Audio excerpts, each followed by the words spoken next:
नमस्कार। एक लंबे अंतराल के बाद क्योंकि मैं कुछ दिनों के लिए बीमार हो गया था, मैं एक बार फिर से आपके सामने हाजिर। एक बार फिर से सुप्रभातम, बुनन दिएम, गुतेन ताग, कैलिमेरा और सुबह बखैर।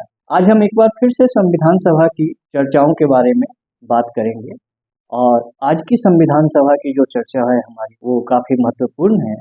इसमें हम खान अब्दुल गफ्फार खान, जिनको सीमांत गांधी भी कहते हैं और जिनका आज़ादी की लड़ाई में बहुत ज़बरदस्त योगदान था, उनकी बातों के बारे में सुनेंगे कि उन्होंने संविधान सभा में अपने पहले भाषण में क्या क्या कहा। बहुत दमदार आदमी थे, साफ साफ बोलने वाले आदमी थे। तो वे अपने भाषण की शुरुआत ही इसी बात से करते हैं कि दरअसल मैं संविधान सभा की इस चर्चा में हिस्सा नहीं लेना चाहता था, क्योंकि मैं भाषण देने की कला में कोई खास अच्छा आदमी नहीं हूँ, और साथ साथ ये भी है कि मुझे किसी की प्रशंसा करना या किसी की बड़ाई करना कतई अच्छा नहीं लगता है। मगर मेरे कुछ मित्रों ने मुझे इसके लिए बेबस किया कि मैं बोलूं, और फिर मुझे भी लगा कि मुझे जिनके सम्मान में बोलना है उनको तो मैं बहुत अच्छी तरह से जानता हूँ। बाबू राजेंद्र प्रसाद जी को मैं बहुत अच्छी तरह से जानता हूँ। तो इसलिए इस अवसर पर मैं राजेंद्र प्रसाद जी को, बाबू राजेंद्र प्रसाद जी को स्थायी अध्यक्ष बनने पर बधाई देता हूँ, अपनी तरफ से भी और अपने प्रांत की सारी जनता की तरफ से भी, क्योंकि मैं पश्चिमोत्तर सीमांत प्रांत से आता हूँ, नॉर्थ वेस्ट फ्रंटियर प्रोविंस से आता हूँ। अब डॉक्टर राजेंद्र प्रसाद जी से मेरी जान पहचान बहुत पुरानी, हम कई मौके पर एक साथ एक ही जेल में रहे, और जब आप दुख के दिनों में एक दूसरे के साथी होते हैं और इतने लंबे समय तक साथी होते हैं, तो तय मानिए कि आप एक दूसरे को बहुत अच्छी तरह से जान जाते हैं। तो मैं बाबू राजेंद्र प्रसाद जी को बहुत अच्छी तरह से जानता हूँ, और उनमें एक जो खूबी है और जो सबसे अनोखी खूबी है, वो ये है कि ये जरा सा भी सांप्रदायिक नहीं है।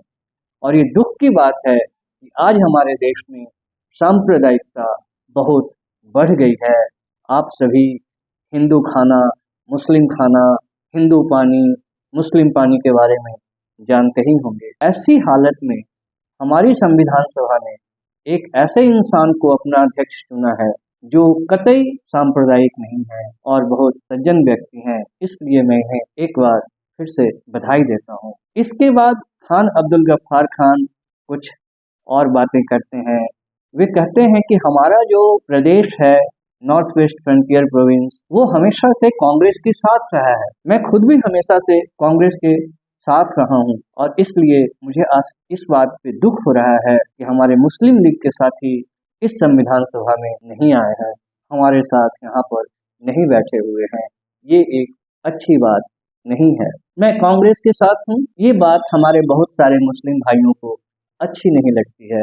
मैं जब भी ट्रेन से कहीं आता हूँ, जाता हूँ, तो आते जाते मुझे कानों में ऐसी आवाज़ सुनाई पड़ती है कि खान अब्दुल गफ्फार खान तो मुसलमानों का साथ नहीं देते। और जब भी मुझे ऐसी कोई आवाज़ सुनाई देती है तो मैं उनसे कहता हूँ कि ऐसा नहीं, खान अब्दुल गफ्फार खान हमेशा मुसलमानों के साथ, हर पल मुसलमानों के साथ। इसलिए आपका ये कहना गलत है कि मैं मुसलमानों के साथ। मगर हाँ, जब कोई ये कहता है कि मैं मुस्लिम लीग के साथ नहीं हूँ, तो मैं ये मान लेता हूँ कि हाँ, ये बात सही है कि मैं मुस्लिम लीग के साथ नहीं हूँ। अब मुस्लिम लीग एक राजनीतिक पार्टी है, और ये हर इंसान का अपना अधिकार है, उसकी आज़ादी है कि वो किस राजनीतिक पार्टी के साथ। ये कतई जरूरी नहीं है कि हर मुसलमान मुस्लिम लीग के साथ रहे और हर हिंदू कांग्रेस के साथ रहे। और इसीलिए अपने अधिकार के तहत, अपनी आज़ादी के तहत मैं कांग्रेस के साथ हूँ, और मेरे प्रदेश की सारी जनता कांग्रेस के साथ है। तो इसमें कोई अजूबा नहीं है, इसमें कोई अनधिकार बात नहीं है, कोई ऐसी बात नहीं है जिसमें कोई बुराई हो।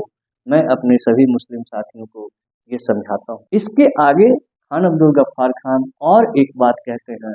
वो कहते हैं कि हमारा प्रांत जो है कांग्रेस का और कांग्रेस के सिद्धांतों का, खास करके महात्मा गांधी का सबसे बड़ा अनुयायी है। आप सबको ये पता है कि 1942 का जो आंदोलन हुआ था, उसमें देश के अधिकतर हिस्सों में हिंसा हुई थी। सिर्फ हमारा प्रांत, नॉर्थ वेस्ट फ्रंटियर प्रोविंस ही एक ऐसा प्रांत था जिसमें कोई हिंसा नहीं। और आपको पता है कि जहां तक हथियार रखने का मामला है, उसमें हमारे प्रांत में हर आदमी के पास देश के किसी भी दूसरे प्रांत के मुकाबले, किसी भी दूसरे प्रांत के किसी भी दूसरे आदमी के मुकाबले सबसे ज्यादा हथियार और इतने हथियारों से लैस होने के बाद भी हमारे प्रांत के लोगों ने कतई हिंसा नहीं की और 1942 का आंदोलन हमारे यहाँ पूरी तरह से अहिंसक रहा। तो इसी से आप समझ सकते हैं कि हमारे प्रांत के लोग किस कदर कांग्रेस के साथ हैं। इसके बाद खान अब्दुल गफ्फार खान एक और बात कहते हैं कि हमारे प्रांत के लोग बहुत गरीब, अशिक्षित हैं, बहुत पीछे हैं बाकी देश से, और मैं समझता हूं कि डॉक्टर राजेंद्र प्रसाद की अध्यक्षता में जो संविधान बनेगा इस संविधान सभा के द्वारा, उसमें हमारे प्रांत की जो दिक्कतें हैं उनका ध्यान रखा जाएगा, उनको दूर करने के लिए कुछ नियम कायदे बनाए जाएंगे, कुछ बातें कही जाएंगी। इसके साथ साथ वो ये भी कहते हैं कि ऐसा नहीं कि हमारा प्रांत हमेशा से इतना गरीब था, वो गरीब हो गया है अंग्रेजों के राज के कारण, और इसलिए जब मैं ये देखता हूँ कि हमारे देश के लोग बहुत ज्यादा शोषित हैं, दलित हैं, पीड़ित हैं, परेशान हैं, तो फिर मुझे लगता है कि इस देश से अंग्रेजों को जल्दी से जल्दी भगा देना चाहिए, क्योंकि इस देश की अधिकतर समस्याओं का कारण ये गुलामी है और हम पश्चिमोत्तर प्रांत के लोग इस गुलामी से बिल्कुल आज़ादी चाहते हैं। इसलिए भी हम कांग्रेस के साथ हैं और इस बात को, इस संविधान सभा को भूलना नहीं चाहिए, हमारा ध्यान रखना चाहिए। और इसी के साथ मैं एक बार फिर से बाबू राजेंद्र प्रसाद जी को बधाई देता हूँ, धन्यवाद देता हूँ कि उन्होंने इस पद को सुशोभित किया, हम सबकी बात मान ली और हमारा अध्यक्ष बनना स्वीकार किया।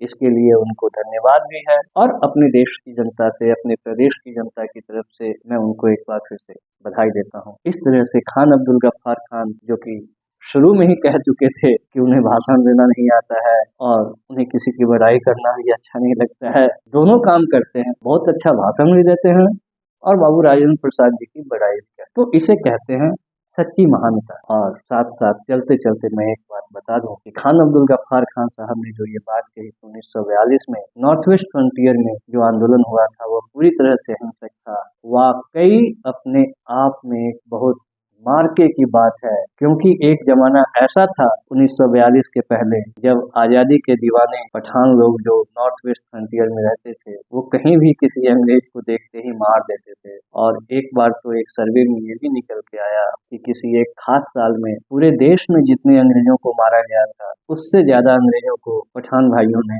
नॉर्थ वेस्ट फ्रंटियर में मार दिया था। तो इसके बावजूद 1942 का आंदोलन अगर अहिंसक रहा तो यकीनन ये बहुत बड़ी सफलता थी खान अब्दुल गफ्फार खान की, क्योंकि वो साथ साथ ये भी कहते हैं कि हमें आजादी और हमें संपन्नता तभी मिलेगी जब हम अहिंसक तरीके से काम करेंगे, क्योंकि हिंसा जो है नफरत को पैदा करती है, गरीबी को पैदा करती है, और अहिंसा ही जो है वो प्रेम को पैदा करता है, और अहिंसा ही जो है वो समृद्धि भी लाता है, और अहिंसा ही जो है वो लोगों के जीवन में बेहतरी भी लाता है। तो इसके साथ हम आज के इस बयान को समाप्त करते हैं। धन्यवाद। शुभ मंगल। साउथ।